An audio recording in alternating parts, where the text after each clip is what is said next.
नमस्ते दोस्तों। क्या आपने कभी सोचा है कि मिडिल ईस्ट में लगातार हो रहे युद्ध और संघर्षों के पीछे की असली वजह क्या है? क्या ये सिर्फ तेल के लिए हो रहा है या इसके पीछे कुछ और भी है? आज हम इस वीडियो में आपके इन सवालों के जवाब खोजेंगे। तो क्या आप तैयार हैं? मिडिल ईस्ट का नाम सुनते ही हमारे मन में सबसे पहले क्या आता है? ज्यादातर लोगों के लिए ये तेल और पॉलिटिकल इंस्टेबिलिटी से जुड़ा है। पिछले लगभग 100 वर्षों से मिडिल ईस्ट किसी न किसी युद्ध या संघर्ष का शिकार रहा है। आज इसके पीछे की गहराई में जाने का समय आ गया है। ये कहानी हमें करीब 500 साल पीछे ले जाएगी, जब मिडिल ईस्ट ऑटोमन एम्पायर के नियंत्रण में था। इस साम्राज्य ने हंगरी से लेकर यमन तक एक विशाल क्षेत्र को नियंत्रित किया। यहाँ विभिन्न धर्मों और जातियों के लोग एक साथ रहते थे। लेकिन 19वीं सदी में ऑटोमन साम्राज्य का पतन शुरू हुआ। इसके साथ ही ब्रिटिश एम्पायर ने अपने प्रभुत्व को बढ़ाने के लिए मिडिल ईस्ट में अपने कदम जमा लिए।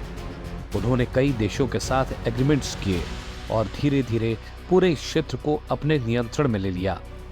जैसे जैसे ब्रिटेन का प्रभुत्व बढ़ा, ऑटोमन साम्राज्य का खतरा भी बढ़ता गया। 1914 में जब वर्ल्ड वॉर 1 शुरू हुआ, ऑटोमन साम्राज्य ने जर्मनी का साथ दिया। युद्ध के बाद ब्रिटेन और फ्रांस ने एक गुप्त समझौता किया, जिसके तहत मिडिल ईस्ट के कई क्षेत्र सीधे उनके नियंत्रण में आ गए। इस समय धार्मिक और जातीय समीकरणों को नजरअंदाज कर दिया गया। 1917 में ब्रिटिश सरकार ने एक घोषणा की, जिसे हम बल्फोर डिक्लेरेशन कहते हैं। इसके तहत उन्होंने ये वादा किया कि वो यहूदियों के लिए फिलिस्तीन में एक अलग राज्य बनाने में मदद करेंगे। इस निर्णय ने मिडिल ईस्ट में तनाव को और बढ़ा दिया। अब बात करते हैं तेल के खोज की। 20वीं सदी की शुरुआत में जब इराक और ईरान में बड़े तेल भंडार खोजे गए, तो ये पूरी दुनिया के लिए एक गेम चेंजर बन गया। 1908 में ईरान में तेल का सबसे पहला बड़ा भंडार खोजा गया और इसके बाद से मिडिल ईस्ट के तेल भंडारों की खोज तेज हो गई।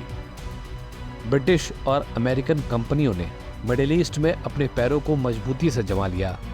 इस क्षेत्र में तेल की खोज ने न केवल स्थानीय अर्थव्यवस्थाओं को प्रभावित किया, बल्कि ये ग्लोबल पॉलिटिक्स में भी एक महत्वपूर्ण भूमिका निभाने लगा। अमेरिका और ब्रिटेन ने मिडिल ईस्ट के तेल संसाधनों पर नियंत्रण पाने के लिए अन्य देशों से प्रतिस्पर्धा करना शुरू किया। ये प्रतिस्पर्धा अंततः कई संघर्षों और युद्धों का कारण बनी। आज मिडिल ईस्ट में जो भी संघर्ष हो रहे हैं, उनमें से कई का संबंध तेल के संसाधनों से है। यमन में चल रहे गृह युद्ध में सऊदी अरेबिया और ईरान के बीच संघर्ष ने इसे और जटिल बना दिया है। सऊदी अरेबिया जो एक सुन्नी मुस्लिम देश है, ईरान जो एक शिया मुस्लिम देश है, के खिलाफ है। ये संघर्ष न केवल क्षेत्रीय बल्कि ग्लोबल पॉलिटिक्स में भी महत्वपूर्ण है, क्योंकि दोनों देश विभिन्न गुटों का समर्थन करते हैं। सीरिया में भी स्थिति बेहद जटिल है। वहां के गृह युद्ध में अमेरिका, रशिया, ईरान और तुर्की जैसे बड़े देश शामिल हैं। ये युद्ध केवल क्षेत्रीय संघर्ष नहीं है, बल्कि ये ग्लोबल पावर्स के बीच एक प्रॉक्सी वॉर का रूप ले चुका है। इन सभी संघर्षों के कारण लाखों लोग प्रभावित हुए हैं और बड़ी संख्या में लोग रिफ्यूजी बन गए हैं। अब बात करते हैं ईरान और इजराइल के बीच के विवाद की।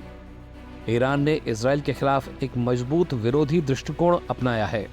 ईरान का मानना है कि इजराइल ने फिलिस्तीनियों के अधिकारों का हनन किया है और इसलिए वो इस्लामिक दुनिया में इजराइल का विरोध करने का दावा करते हैं। इस बीच इजराइल अपने सिक्योरिटी इंटरेस्ट के लिए ईरान को एक बड़ा खतरा मानता है। ईरान की न्यूक्लियर कैपेबिलिटी और उसके समर्थक गुट जैसे हिजबुल्लाह इजराइल के लिए चिंता का विषय बन चुके हैं। ये दोनों देश एक दूसरे के खिलाफ साजिशें और हमले करते रहते हैं, जिससे तनाव और बढ़ता जा रहा है। तो दोस्तों, आज हमने जाना कि मिडिल ईस्ट में युद्धों के पीछे क्या कारण है। क्या आप भी सोचते हैं कि इस क्षेत्र में शांति स्थापित करना संभव है? अपने विचार हमें कमेंट्स में जरूर बताएं। अगर आपको ये वीडियो पसंद आया हो तो इसे लाइक करें और हमारे चैनल को सब्सक्राइब करना ना भूलें। अगली बार हम एक और दिलचस्प टॉपिक के साथ आपको मिलेंगे। तब तक के लिए धन्यवाद।